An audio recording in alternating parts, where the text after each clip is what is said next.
যে আমরা সকলে ভীষণ খুশি। সকাল থেকে তোড়জোড় শুরু। আমিও রাত্রের ডিনারের জন্য বানিয়ে নিচ্ছিলাম পরোটা।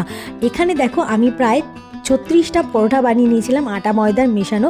এটা আমরা রাত্রে ট্রেনে খাবো। এবার আমরা দুপুর বেরিয়ে পড়েছি শালিমার স্টেশনের উদ্দেশ্যে সপরিবারে। কী যে মজা হচ্ছিল তোমাদেরকে কি বলবো। আজ অনেক দিন পর আমার হাজব্যান্ডের এটা প্রথমবার পুরীতে যাত্রা, জগন্নাথ দেবের দর্শন।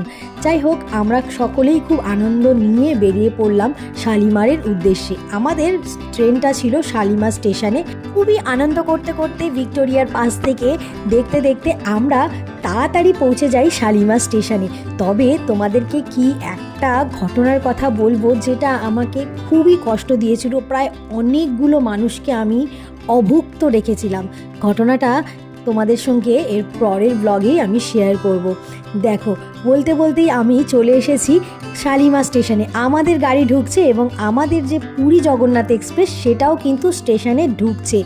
দেখেছো কি আনন্দ হচ্ছে দেখে, মানে এই একটা আলাদা অনুভূতি। স্টেশনে চলে এসেছি আর স্টেশন চত্বর এত সুন্দর পরিষ্কার ঝাঁ চকচকে, দেখে বেশ ভালো লাগছে। আমরা পৌঁছে গেছি, কিন্তু আমাদের পরে আমার বাবা মা, আমার ননদ নন্দাই এরা কিন্তু একদমই পিছনই আসছিল, ওরা এখনও পৌঁছয়নি।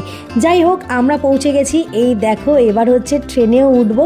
ট্রেন তো অনেকক্ষণ আগেই দিয়ে দিয়েছে। সেই সপরিবারে ঘুরতে যাওয়ার একটা আলাদাই মজা, সেটা সে যে কারণেই হোক, যে উদ্দেশ্যেই হোক। এত আনন্দ হচ্ছিল মনে প্রাণে, এত খুশি যাচ্ছিল যে কি বলবো। কিন্তু ঘটনাটা ঠিক কিছুক্ষণ পরেই আমাদের সঙ্গে ঘটেছিল, যেটা আমাকে অনেকটা কষ্ট দিয়েছিল, অনেকটা কাঁদিয়েছিল। তোমাদের সঙ্গে আমি শেয়ার করব। যাই হোক, এবার আমরা ট্রেনে উঠে গেছি। বেশ অনেকগুলো ছেলেরাও উঠেছিল আমাদের ওই বগিতেই, আর তারা অনেকক্ষণ ধরেই অনেকটা গান বাজনা চালাচ্ছিল। সবাই খুব আনন্দ করছিল, খুব মজা করছিল। এইদিকে দেখো, আমার ননদ বাড়ি থেকে ছোলা মানে চানা এনেছিল, সেটাই আমরা চানাটা বাড়িতেই খাচ্ছিলাম। প্লাস ট্রেনের মধ্যে কত খাবার উঠছিল।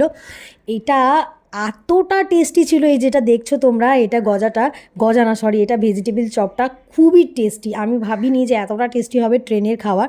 খেতাম না, তারপরে ভাবলাম যে ট্রাই করে দেখি। চলো, আনন্দ করতে করতে আমরা বেরিয়ে পড়ি। দেখা হচ্ছে পরের ব্লগ।